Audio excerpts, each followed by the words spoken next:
Falha na sinalização interrompe funcionamento do metrô. Os trens estão parados, bem no horário de pico. O adolescente de 14 anos, atropelado no lixão da estrutural, não resiste aos ferimentos e morre ao dar entrada no hospital de base. Presa a quadrilha que vendia carteiras de motorista, o documento falso chegava a custar até R$ 4.000. Polícia Federal faz buscas no apartamento do ministro da Agricultura. Notícias da quinta-feira no DF e em torno, agora no Band Cidade, segunda edição.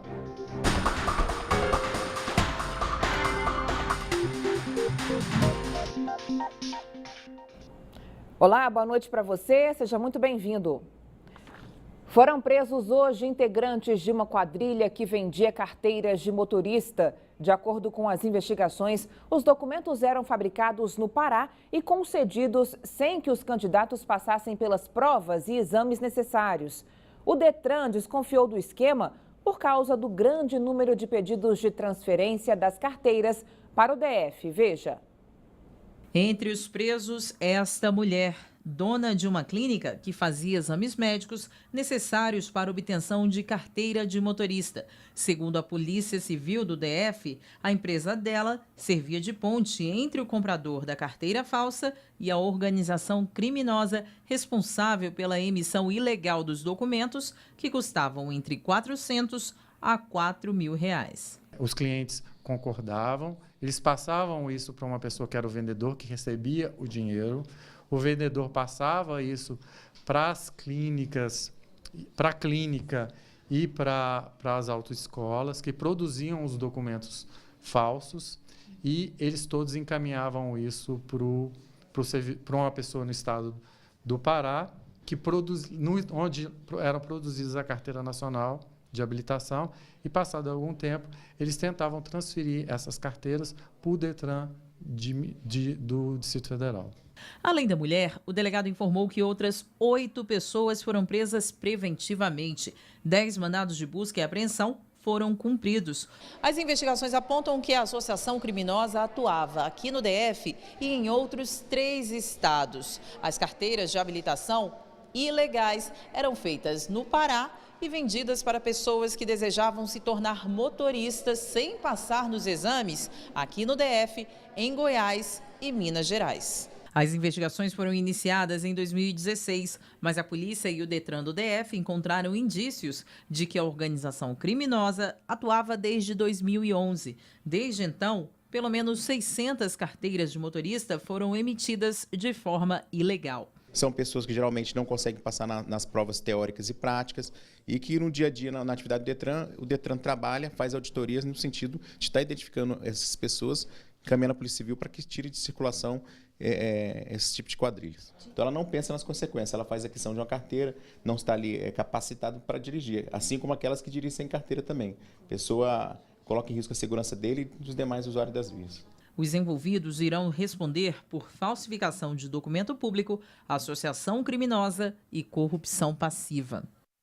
Olha, a Polícia Civil investiga um esquema criminoso de venda de carteira de motorista que chega a ser assustador. A suspeita é que mais de 600 pessoas pagaram R$4.000 para comprar a habilitação, mas esse número pode ser ainda maior. A ação dessa gangue desbaratada pela Polícia Civil é tão grave quanto a máfia dos concursos, que pode ter transformado centenas de pessoas desqualificadas em servidores públicos. Imagina o mal que pode provocar um médico despreparado que pagou pela sua aprovação no concurso. É o caso do motorista criminoso que pagou pela habilitação falsa. O risco de ambos provocarem tragédias exige que a polícia identifique quem comprou a habilitação falsa e, tanto quanto aquele que os vendeu, também respondam pelos seus atos perante a justiça. A volta para casa vai ser bem complicada. O metrô está parado. O repórter Rodrigo Miranda tem os detalhes ao vivo. Oi, Rodrigo, boa noite para você. O que aconteceu, hein? Boa noite para você também, boa noite a todos que acompanham o Band Cidade.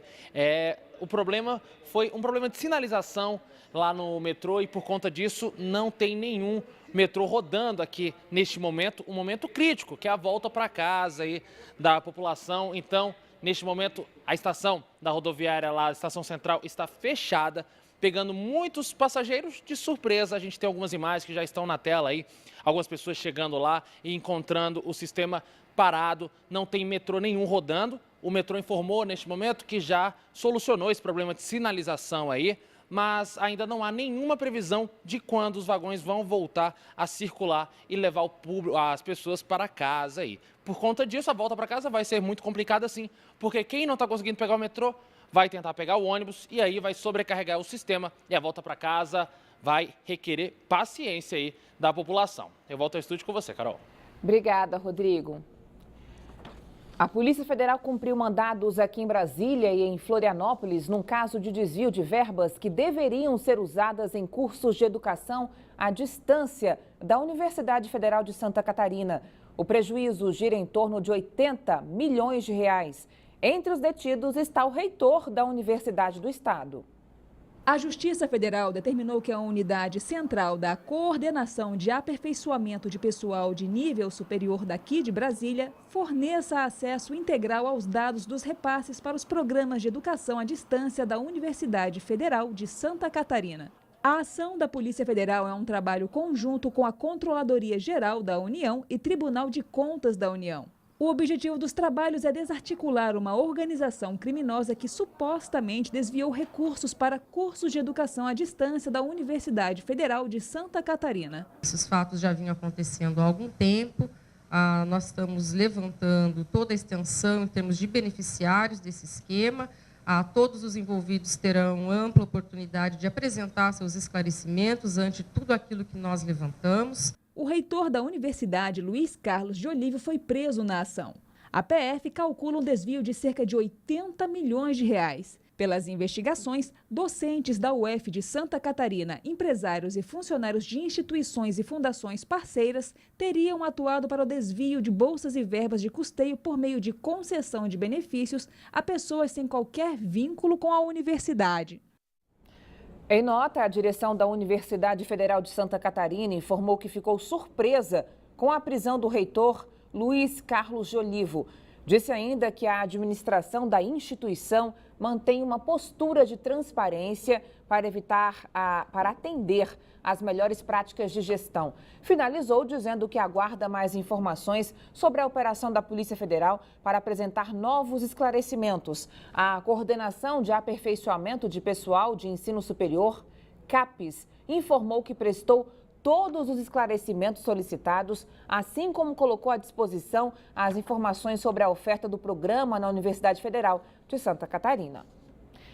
E a Polícia Federal também foi às ruas hoje para fazer buscas no apartamento do ministro da Agricultura, Blairo Maggi. Os agentes também estiveram na Câmara dos Deputados e em pelo menos outros 60 endereços nos estados de São Paulo e do Mato Grosso. A operação investiga um esquema de pagamento de propina a políticos de Mato Grosso, principalmente deputados estaduais. Os policiais chegaram cedo no apartamento do ministro da Agricultura, Blairo Maggi, na Asa Sul. Apreenderam documentos, arquivos e um computador. As buscas também foram autorizadas em outros 2 endereços de Maggi, em Mato Grosso. Ainda aqui em Brasília, os agentes foram para a Câmara dos Deputados fazer outras buscas no gabinete do deputado Ezequiel Fonseca, do mesmo partido do ministro, o PP, de onde saíram com um malote. A operação da Polícia Federal teve como base a delação do ex-governador de Mato Grosso, Silval Barbosa, que filmou políticos recebendo dinheiro vivo, um deles justamente o deputado Ezequiel. Endereços de outros políticos do estado também foram alvo de busca e apreensão, entre eles os do atual prefeito de Cuiabá, Emanuel Pinheiro, do PMDB, também flagrado colocando maços de dinheiro nos bolsos. De acordo com as investigações, o ministro Blairo Maggi teria tentado obstruir a justiça ao enviar aliados para evitar que o ex-governador de Mato Grosso fizesse o acordo de delação premiada. A operação foi autorizada pelo ministro do Supremo, Luiz Fux, a pedido da Procuradoria-Geral da República.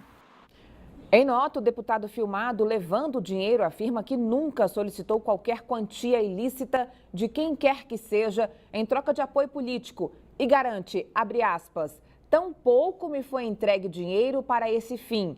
Pela assessoria, o ministro afirmou que jamais utilizou meios ilícitos na vida pública ou nas suas empresas e disse que vai se defender e restabelecer a verdade dos fatos. E uma notícia que acabou de chegar, notícia boa aí para os passageiros. O metrô voltou a funcionar neste momento, mas a situação ainda é complicada, de caos, porque ficou parado e a volta para casa bem no horário de pico. Então, você que vai pegar o metrô voltou a funcionar, tá bom? Mudando de assunto, tragédia no lixão da Estrutural. Um adolescente de 14 anos foi atropelado por um caminhão. O jovem foi socorrido, mas não resistiu. A repórter Camila Lopes tem mais informações ao vivo. Camila, boa noite. Boa noite, Carol. A Secretaria de Saúde não informou os detalhes desse caso, disse apenas que o adolescente foi atropelado por um caminhão de uma empresa terceirizada. Ele foi encaminhado pela manhã ao hospital, mas acabou morrendo. O SLU, que é a empresa responsável pela administração do lixão, lamentou o ocorrido e disse que está prestando toda a assistência à família, inclusive com o funeral. Afirmou ainda que o lixão só tem apenas uma guarita, mas que não consegue controlar o acesso de todos ao local. E a Polícia Civil está investigando esse caso. Carol? Tá bom, Camila, obrigada. Um homem foi pego dirigindo bêbado uma caminhonete de um supermercado do DF. Além de embriagado, o motorista dirigia sem carteira de habilitação. Romério Ribeiro Alves, de 28 anos, foi abordado pela Polícia Militar na manhã desta quinta-feira no Balão do Colorado. Dentro da caminhonete, os policiais encontraram garrafas de cerveja e remédios de tarja preta. O homem não quis fazer o teste do bafômetro e dirigia sem habilitação. Visivelmente embriagado, o motorista não soube dizer nem aonde estava. A Polícia Militar está salvando sua vida, porque na situação que o senhor está, não tem condições de dirigir, não. Brasília completa 115 dias sem chuva. Hoje pela manhã, o governo fez uma vistoria nas obras de captação emergencial do Lago Paranoá. A previsão é que tudo fique pronto em outubro. A obra, que fica no setor de mansões do Lago Norte, está com cerca de 90% finalizada. A previsão é de que o subsistema de captação seja entregue na primeira semana de outubro. O novo sistema vai abastecer as regiões do Lago Norte, Paranoá, Itapuã e Taquari. Esse é um sistema que vai ficar integrado ao sistema Santa Maria Torto, né? Então beneficiando praticamente 85% da população brasileira. A obra, de 42 milhões, começou em maio e vai captar mais de 700 litros de água por segundo no braço do Torto do Lago Paranoá. Além dessa obra, outras duas estruturas estão sendo construídas, a do Bananal e a do Corumbá, em parceria com o estado de Goiás. A expectativa nossa é a seguinte: a gente fazendo esses investimentos, principalmente agora com a entrada do Bananal e do sistema aqui do Lago Norte, a gente vai ter que aguardar a chuva chegar, né? Porque eu acho que o importante agora é a gente chegar no final da temporada de seco, ainda com os reservatórios acima do nível de referência da DAS, mas a gente vai ter que passar essa temporada de chuva para recuperar o nível. E o PROCON vai realizar um mutirão de negociação com clientes da Caixa. Os consumidores vão ter condições facilitadas para quitar dívidas com mais de 2 anos de atraso. A gente volta a chamar então a repórter Camila Lopes, porque ela tem mais informações para a gente. Camila. Pois é, Carol, esse mutirão começa na segunda-feira e vai até a sexta-feira. Eu vou conversar agora com o Celso Cavalheiro, que é o superintendente regional da Caixa, para saber mais detalhes. Boa noite, Celso. Como é que vai ser? Quais são as dívidas que vão poder ser negociadas nesse mutirão? Boa noite, Carol. Em princípio, todas as dívidas referentes a Construcard, empréstimos pessoais, cartão de crédito, cheque especial para as pessoas físicas e nas pessoas jurídicas o capital de giro, vencidos há mais de 2 anos, podem participar desse mutirão, que será realizado no PROCON. E como é que vai ser? A pessoa vai poder parcelar, só pagamento à vista? Nesse mutirão, pelo que eu entendi até então, a pessoa que chega lá, se for pagamento à vista, já sai com a situação resolvida. Para pagamentos à vista, essa semana no PROCON nós estaremos finalizando a operação. As pessoas que pretenderem parcelar, elas serão encaminhadas para as agências, porque nas agências esticaremos as condições do PROCON até o dia 30 de setembro.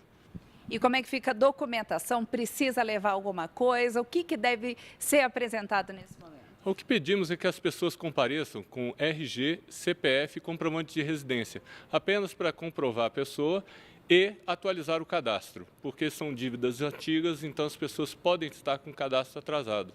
Tá certo, muito obrigada, Celso. É isso, Carol. Então, todo mundo já se preparando de segunda a sexta-feira, já resolver pelo menos essa vida financeira. Volto com você no estúdio, Carol. Boa noite. Tá bom, Camila, obrigada. A polícia apreendeu o menor suspeito de tentar sequestrar a ex-namorada na Asa Norte. As informações com Cláudio Marcos, direto do estúdio da Band News FM. Oi, Cláudio. Boa noite para você. Cláudio aqui no telão pra gente. Cláudio, boa noite para você. Oi, Carol, boa noite. Pois é, essa é uma história realmente impressionante, né? Esse adolescente, como você falou, de 17 anos, foi apreendido, acusado de tentar sequestrar a ex-namorada de 29 anos e levar a vítima para um matagal na Asa Norte, próximo ao Colégio Militar de Brasília. Ele, com a atual namorada, chegou a entrar num táxi com a ex já durante esse sequestro e aí o taxista, que é mais experiente, percebeu ali que aquela situação estava um pouco estranha, que tinha alguma coisa de errado acontecendo e decidiu chamar a polícia. Foi aí que a polícia foi chamada e acabou prendendo esse casal, apreendeu inclusive esse adolescente. Agora, é impressionante que mesmo depois de ser preso, ele continuou ameaçando a vítima e diz que mesmo depois, quando deixasse a delegacia, que ia cumprir a promessa de matar a ex-namorada e também os familiares dela, caso que agora está sendo aí cuidado pela polícia. De acordo com a polícia militar, esse rapaz já foi detido várias vezes anteriormente por roubo, furto, porte ilegal de arma e também tráfico de drogas. Ele foi atuado por crime análogo ao porte de drogas, também a porte ilegal de arma de fogo e cárcere privado. A atual namorada dele, desse adolescente, que essa namorada tem 20 anos, vai responder por tentativa de homicídio, caso muito estranho, viu, Carol? Tá bom, Cláudio, obrigada. A seguir, saiba como tratar a epilepsia, doença que atinge 50 milhões de pessoas em todo o mundo. No próximo bloco, até já.